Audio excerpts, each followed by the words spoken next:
It's not fair. So many good-hearted people have been given bad advice about the so-called mystery of no self. Let's begin by viewing anatta through the lens of the Tao Te Ching.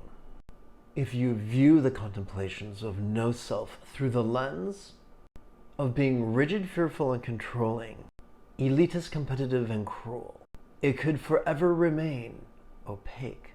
Once we embrace the path of being, flexible, loving, laid back, egalitarian, cooperative, and kind, it will not take long to realize that the anatta teachings were never meant to be taken literally, but rather figuratively.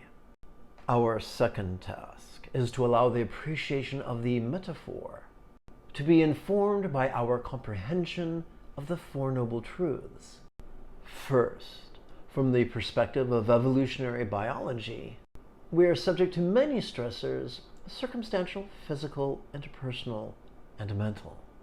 Second, our experience of stressors is exacerbated by the degree to which we are controlled by our survival drives that resist the presence of what we hate, the absence of what we crave, and the loss of that to which we cling.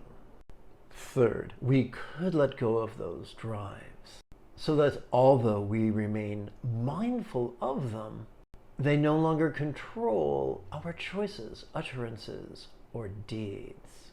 Fourth, silently and mentally reciting well-worded rhetorical questions in harmony with our inhalations and exhalations and their respective tendencies to notice and relax could make it easier and easier to let go of controlling drives and their seductive impulses.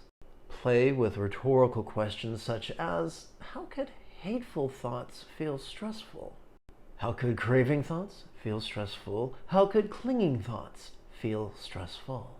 How could mind always change? How could mind not be me? These questions could also be applied to our circumstances, body, and relationships. The remaining components of the four bases of mindfulness. Passively ask without striving to answer, and you too could meditate like a Jedi.